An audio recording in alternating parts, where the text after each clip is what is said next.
Eh bien, bonjour à tout le monde. Merci de votre présence. Je me présente, Maxime Papins, Saint-Gobain PAM pour Pont-à-Mousson, dans la section bâtiment, où nous sommes spécialisés donc, dans la fabrication de matériaux en fonte à destination du bâtiment, avec une usine qui est sur le site de Bayard-sur-Marne, et donc une production 100% française. On aime bien le préciser. Aujourd'hui, mon intervention concerne une solution assez spécifique qui est le puits climatique, qu'on appelle aussi puits canadien ou puits provençal. Et la gamme s'appelle la gamme Elixair. Et là, je viens vous présenter quelques années de retour d'expérience autour de cette solution. Je fais un rappel sur ce qu'est le puits climatique. Donc c'est un réseau de tuyaux enterrés à une faible profondeur, autour de 2 mètres ou 3 mètres de profondeur. L'objectif, c'est, comme on le voit sur le graphique en haut à droite, décréter les températures extérieures par l'exploitation finalement de la température plus ou moins constante à 2 mètres dans le sol. Ce qui fait que, par exemple, quand on a -5 extérieur, en hiver, on va avoir un sol autour d'une dizaine de degrés. On va avoir tendance à le préchauffer autour de 7 degrés, par exemple. Et ce réseau enterré, lui, va être connecté à un système de ventilation. Il peut être double flux ou de simple insufflation. Et généralement, il y a une variation de débit. Et surtout pendant la présentation, n'hésitez pas à m'interrompre si vous avez des questions. Moi, j'aime bien l'échange autour de ces prêts. Donc, comme je le disais, l'objectif principal, c'est un rafraîchissement estival, un préchauffage hivernal. On peut, dans certains cas, également exploiter un puits climatique toute l'année en fonction des projets qu'on va ventiler. Il y a 3 piliers nécessaires à la bonne mise en œuvre et à la bonne exploitation d'un puits climatique. En plus, ça rime, la technique, la thermique et l'hygiénique. À partir du moment où, dans la déclinaison d'un projet, on va avoir un feu orange ou un feu rouge sur l'une de ces 3 thématiques, voilà, il va falloir corriger cette partie-là pour vraiment bien valider ces 3 piliers. C'est essentiel. Ce qui est intéressant avec ce puits climatique, tout d'abord, on est sous avis technique depuis 2011. C'est une gamme qui a été développée à partir de 2008 et il nous a fallu quasiment 3 ans pour obtenir cet avis technique via le CSTB. On a été très challengé et on est vraiment très fiers de cet AT. Il a 10 ans maintenant et donc on a pu acquérir une forme d'expérience assez importante, ce qui me permet aujourd'hui de vous présenter une pléiade de typologies de projets, puisque le principe lui restera le même. On a des réseaux enterrés, on fait passer un débit d'air neuf à l'intérieur, c'est comme ça qu'on va dimensionner les réseaux, et ensuite, les frigories et les calories qu'on va produire, on va pouvoir les exploiter de façon totalement différente. Donc, je vais vous donner quelques exemples ici. À peu près 50% de nos projets vont être sur du confort, 50-60% des projets vont être sur du confort de personnes. Donc on va travailler sur tout ce qui est ERP, donc les bureaux, des mairies, des écoles, gymnases. On fait beaucoup de scolaires en ce moment. C'est une solution qui est assez appréciée, spécialement en concours, jusqu'à la mise en œuvre. On fait un peu de maisons individuelles, mais vraiment notre cœur de métier, c'est les bâtiments en général. Et là, on va vraiment travailler du confort de personnes. En hiver, on va limiter les consommations énergétiques, puisqu'on va déjà préchauffer l'air neuf entrant dans un bâtiment. Et puis en été, on va assurer 80 à 100% du rafraîchissement estival, ou en période chaude. On travaille aussi énormément sur des bâtiments industriels, des ateliers, des chais en particulier. Vous avez quelques photos ici. Et là, on ne va plus parler de confort de personnes, mais on va parler de confort de biens. Si je prends l'exemple d'un chai, donc c'est un bâtiment où on élève le vin, ce bien n'aime pas les variations très importantes de température, très brutales. Effectivement, le puits climatique, lui, va lisser les températures sur toute l'année et va permettre une maturation et une gestion thermique de ce type de bâtiment d'une façon d'abord écologique et ensuite douce et naturelle. On travaille aussi sur du stockage divers. Je dis stockage divers. On a fait du stockage de médicaments, par exemple, qui n'aiment pas non plus de grosses variations de température. Là, on vient de finaliser un magasin de fruits et légumes, par exemple. On limite les consos des réfrigérateurs en été et on apporte aussi une durée de vie plus importante au niveau des fruits et légumes dans le magasin, puisque c'était un site qui était très chaud en été, qui posait des problèmes aux propriétaires. Et on travaille aussi sur des conforts de machines, en l'occurrence des locaux techniques. On a un projet emblématique qui est la ligne à grande vitesse entre Tours et Bordeaux, par exemple, sur le TGV. On a équipé 33 relais électriques haute tension qui alimentent la LGV en compétition avec la climatisation à l'époque. Le puits climatique a été sélectionné par le contractant du PPP de 30 ans, qui a pris la décision d'exploiter une énergie passive comme le puits climatique sur ces relais haute tension pour ne pas avoir les consommations et l'entretien nécessaires sur les climatisations pendant 30 ans. C'est avéré qu'on avait un retour sur investissement de cette opération de l'ordre de 8 ans, c'est-à-dire à partir du premier changement de parc de la climatisation. Donc je répète, confort de biens, confort de personnes, confort de machines. Et ce qu'on voit ici sur les photos, j'ai précisé d'abord la nature des projets, je ne vais pas tous vous les décliner, mais vous pourrez noter qu'il y a des variations de débit en fonction de la taille des projets, puisqu'un puits climatique se dimensionne sur un débit d'air neuf, et on peut aller sur une crèche à 2500 m3 ou un local serveur à 2500 m3 également, mais on a aussi fait un groupe scolaire dans la région de Bordeaux, où un puits climatique a été installé de 28 000 m3. Donc on n'a pas forcément de limite au niveau du traitement du débit d'air.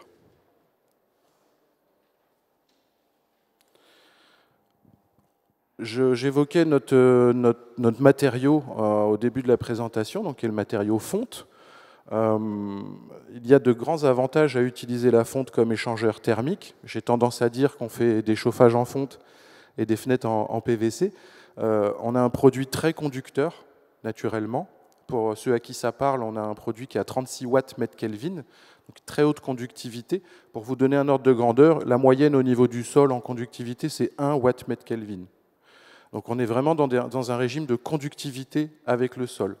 Ce qui fait qu'on a une solution qui est, je vais mettre des guillemets, plutôt compacte. Il ne faut pas négliger les terrassements, ce n'est pas des petites installations. Mais si on doit comparer avec des systèmes type polymère, puisqu'il y a des systèmes en polymère qui existent sur le marché, on va forcément avoir, de par la conductivité, et non pas en résistivité avec le sol, on va avoir une ergonomie assez importante. Et ici, je vous montre un exemple sur un hôpital de 12 500 m3. En gris, la version en polymère qui était demandée au marché. Et puis en rouge-orange, la version fonte qui a été posée et installée. Donc on a toujours cette notion de coût au niveau de nos produits. Effectivement, on est un produit noble. Le mètre linéaire de tuyau n'est pas donné, c'est vrai. Mais quand on compare en fourni posé, donc en coût global, voilà, on va redevenir très compétitif sur l'enveloppe globale du système. Au niveau hygiénique, ça a été tout le travail de R&D qui a été fait autour, en amont de la vie technique avant 2011, c'est pour ça que je parlais de 2008. On a équipé plusieurs sites, 3 sites en France, et on les a analysés pendant plus de 2 ans d'exploitation, avec sur chacun de ces sites 2 relevés par an, un en été et un en hiver, parce que les concentrations fongiques et bactériennes ne sont pas les mêmes. Et on a fait analyser ces résultats pour voir si le revêtement qu'on exploite, qui est un revêtement époxy, favorisait ou non le développement fongique et bactérien. Clairement, ça peut développer des mauvaises odeurs ou des particules allergènes.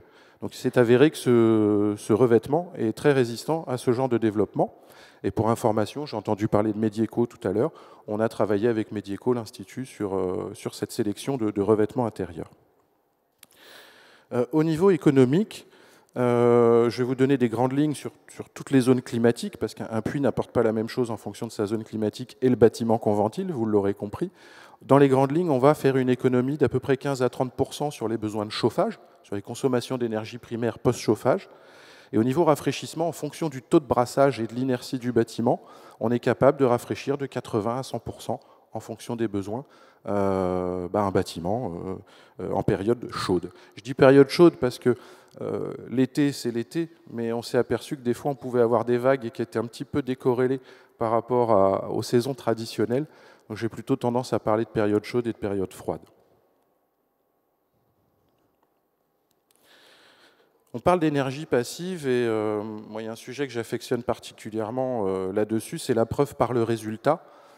puisqu'au niveau des modèles de calcul en bureau d'études, en fonction du logiciel de simulation qui va être utilisé, il y aura plus ou moins des résultats cohérents.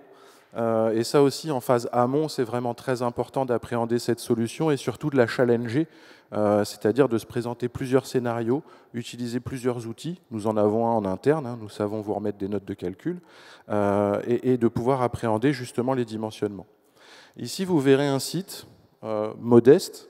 Ce sont donc des bureaux à Colmar, une rénovation de bâtiment.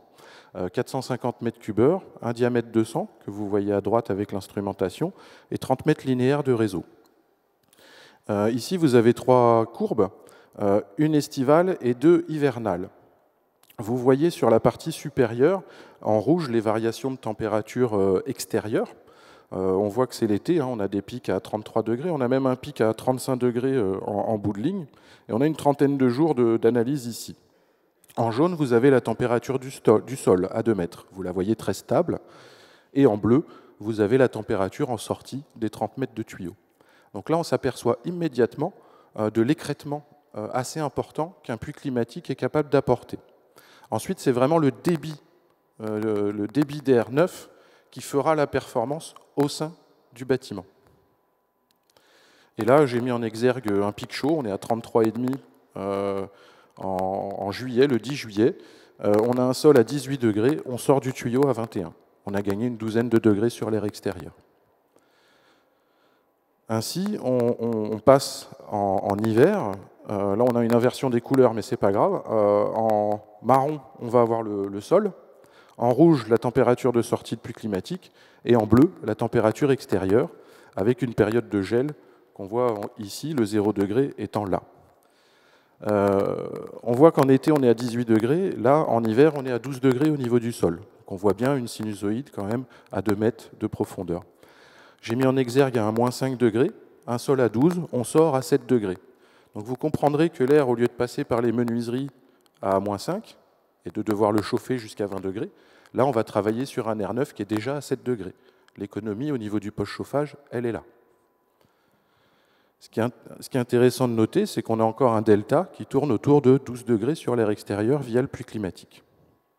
Maintenant, ce qui est intéressant, c'est de voir l'hiver de l'année suivante, qui lui a été beaucoup plus rigoureux sur cette région. Et on voit ici une période de gel de plus de 10 jours consécutifs, avec des pics à moins 10 degrés extérieurs. Et on voit que le sol, par rapport à l'année précédente, qui était à 12 degrés, est passé à 6 degrés. Donc on voit que l'environnement extérieur a une influence aussi sur la température de sol.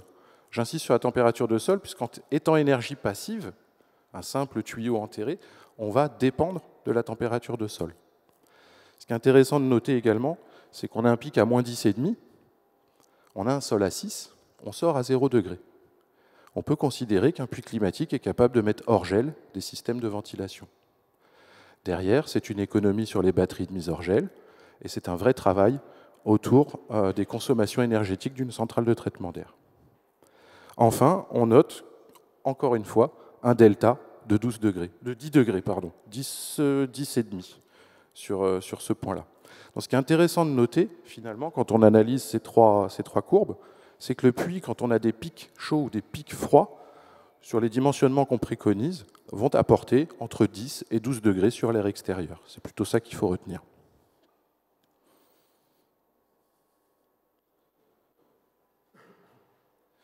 Là, c'est un autre exemple complètement différent. Le puits précédent, on était dans une nappe phréatique. On avait un puits qui baignait dans l'eau, qui est un excellent conducteur thermique, un excellent conducteur naturel. Ici, on est sur un bâtiment commercial de 800 mètres carrés en Île-de-France, à Massy-Palaiseau exactement, dans des marnes sèches, vous voyez la photo ici, dans des marnes sèches sous bâtiment. On pourrait se dire, c'est peut-être pas le meilleur endroit pour faire de la géothermie, d'autant que c'est dans une zone d'activité commerciale, qui a de l'enrobé absolument partout. Je vais vous prouver que, évidemment, c'est intéressant de pouvoir mettre des tuyaux à cet endroit-là. Donc là, on est sur 2200 mètres cubeurs de débit d'air, 30 mètres linéaires et 2 réseaux en diamètre 300, à 2 mètres de profondeur également. Ici, on retrouve la même forme de graphique, avec en orange les températures extérieures, en jaune les sorties de puits climatiques, et en gris la température du sol au droit du puits climatique.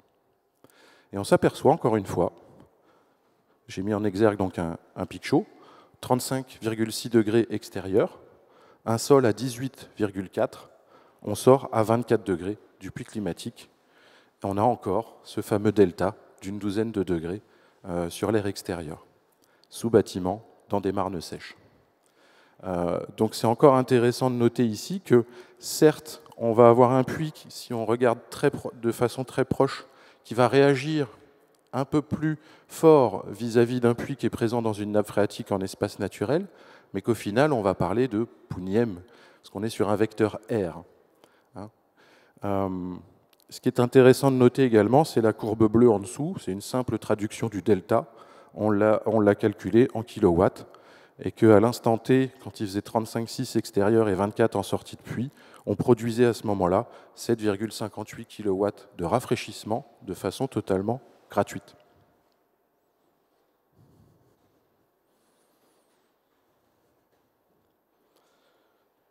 Une fois qu'on a regardé cette partie in situ, c'est intéressant aussi de regarder la partie réglementation.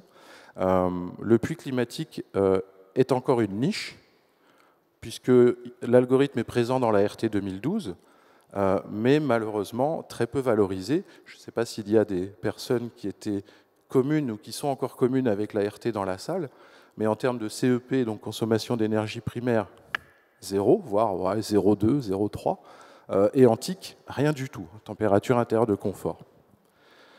Pourtant, l'algorithme est présent dedans. On n'a pas pu faire de titre 5 vis-à-vis du CSTB à l'époque, puisque la solution était déjà présente. Mais on va dire que l'association dans le logiciel détenait encore quelques bugs, dont j'ai le plaisir de vous annoncer que ces bugs ont été totalement effacés. Et donc, vous allez retrouver le puits climatique dans la RE 2020, avec la possibilité de le valoriser. Ici, je vous ai fait une extraction du futur moteur de calcul, où j'ai pris l'exemple d'une crèche en zone H3. On a comparé le moteur RT 2012, le moteur RE 2020 sans canicule et le moteur RE 2020 avec canicule. Et on a regardé uniquement la partie estivale, donc le DH, le degré-heure d'inconfort. Ce qu'on observe ici, on va avoir aussi, pardonnez-moi, sur les 3 types de moteurs qui ont été utilisés, on va avoir aussi 3 solutions.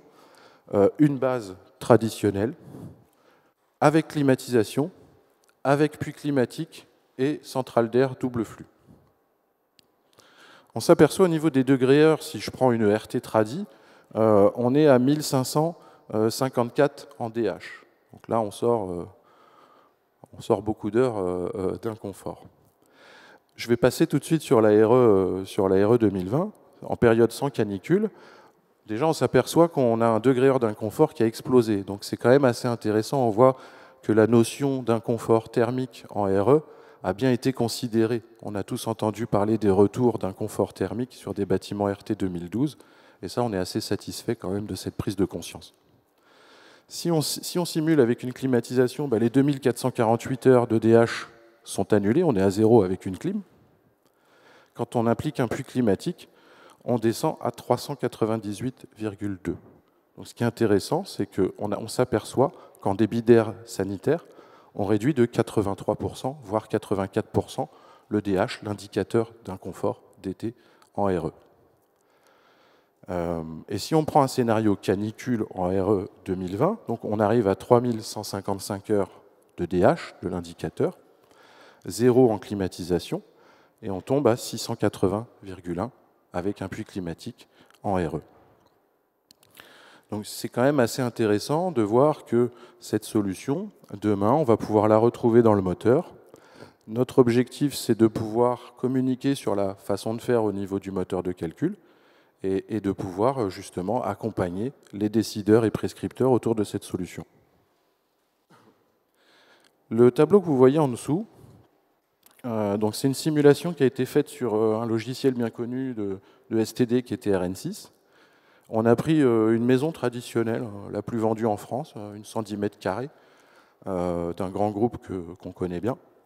On a simulé différentes zones Et là, on a essayé de voir le gain hivernal du puits climatique dans un logiciel de simulation thermique dynamique. Ici, on a un scénario de chaudière gaz et ventilation mécanique d'insufflation, et un scénario de gaz plus VMI avec le puits climatique. Et on s'aperçoit ici sur les indicateurs watts-mètre carré le gain qu'un puits climatique peut apporter sur les différentes zones climatiques. Et on s'aperçoit que les besoins en chauffage, en présence d'un puits climatique, vont baisser de l'ordre de 17-18% à 27% suivant la rudesse du climat, de la zone climatique concernée. Donc ça, forcément, dans le choix derrière d'une solution de chauffage ou d'un effet Joule qu'on verra certainement en RE 2020, ça va permettre aussi de minorer ces consommations. En gros, l'intérêt du puits climatique sur l'ensemble des bâtiments que je vous ai évoqués ici, finalement, c'est une notion dite de négawatt, puisque ce sont des consommations qu'on n'aura pas à couvrir, donc pas à compenser. Voilà, on est vraiment dans la réduction des besoins énergétiques du bâtiment sur une solution totalement passive. Elle représente un coût au départ, il n'y a pas photo, il faut installer les réseaux. Mais une fois dans leur exploitation, au niveau coût, ils ne représentent rien. C'est une solution qui ne peut pas tomber en panne, puisque c'est un réseau enterré. Et on a un matériau qui est quand même très résistant d'un point de vue mécanique. Bon, je ne vais pas vous le lire, celui-là, mais ce que j'apprécie aussi beaucoup, c'est les retours d'expérience de nos utilisateurs. Et ici, une de nos plus vieilles installations, c'est un chai à tuiles, donc en Champagne, une production de champagne. Je vous ai mis le témoignage de Cédric, qui est le propriétaire exploitant. Il avait différents bâtiments et il a décidé de tout regrouper dans un seul bâtiment, c'est-à-dire son chai, son bouteiller, sa zone d'embouteillage, etc., toute sa partie logistique. Et il s'avère qu'après quelques mois de fonctionnement, nous avons décidé qu'aucune source d'énergie ne serait utilisée pour maintenir la température. La régulation naturelle est suffisante. Un commentaire pour conclure. Après 4 ans de construction, il a équipé sa maison familiale d'un puits climatique également. Donc en plus du confort de ses biens, de son champagne, il a apporté aussi du confort pour lui et sa famille.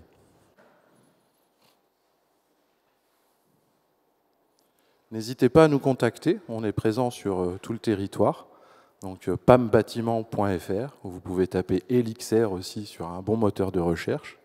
On sera forcément présent auprès de vous. Et puis ce qu'on fait aussi systématiquement, alors moi j'appelle ça des selfies fond de fouille, mais chacun son truc, on fait l'assistance aussi auprès des entreprises au moment de la pause, parce qu'il y a aussi un travail pédagogique. On dimensionne un puits climatique au lot CVC, en thermique, mais on le fait installer par des travaux publics ou VRD. Et effectivement, un TP n'a pas forcément l'habitude de parler nouvelle énergie ou autre, à juste titre. Et nous, on est sachant, on sait fabriquer des tuyaux et on a accompagné les terrassiers depuis tellement d'années chez PAM qu'on a tout à loisir de pouvoir les conseiller aussi sur site, mais principalement les rassurer finalement, puisqu'on ne les sort pas de leur travail traditionnel, à savoir du réseau type adduction d'eau potable ou assainissement. La différence, c'est qu'on fait passer de l'air à l'intérieur. Et si vous avez des questions, je serais ravi d'y répondre. Il doit nous rester 1 ou 2 minutes, ou 3. 3, merci. Oui. Je crois qu'on va vous passer un micro. Oui, bonjour, Philippe Jolin de chez Novélige. Oui. Je voulais savoir en termes de qualité de l'air d'insufflation, parce que c'est une question qu'on peut nous poser par rapport à l'étanchéité de votre système, éventuellement la prolifération de bactéries, enfin je ne sais pas, quelle réponse on peut apporter? Alors nous, on tient à disposition l'ensemble de nos études de qualité d'air et des relevés qui ont été faits sur nos puits climatiques. Donc ça déjà, c'est une première approche. La deuxième, je n'ai pas eu le temps de l'évoquer, on demande une étanchéité totale du réseau. Donc un puits climatique va condenser. Le point principal d'un point de vue hygiénique, c'est le traitement de l'eau de condensation, pour lequel nous, on va avoir un regard qui excentre le flux d'air du flux d'eau. Et donc on va stocker cette eau dans le regard, et via une pompe, micro-pompe de relevage, de pouvoir évacuer cette présence d'eau. On ne préconise pas, par exemple, de puits perdus, c'est-à-dire de l'infiltration de l'eau dans le sol. On considère que dans la durée de vie du bâtiment, il y a un risque de remontée de nappe, présence de radon, que sais-je. Donc ça, c'est vraiment un point très important. Et pour vérifier cette étanchéité au moment de la pose, on demande à la vie technique un test d'étanchéité à l'air ou à l'eau, avant remblai, pour s'assurer que l'ensemble du système est totalement étanche. Et il y a une pente d'1,5% aussi pour évacuer cette condensation. Ensuite, la partie COV, la partie fongique et bactérienne, on met à disposition nos études pour pouvoir constater de cet effet-là. Merci. Éventuellement, s'il y a une autre question, et puis je rendrai la main ensuite. Non ? Eh bien, en tout cas, je vous remercie pour votre écoute et je vous dis à bientôt.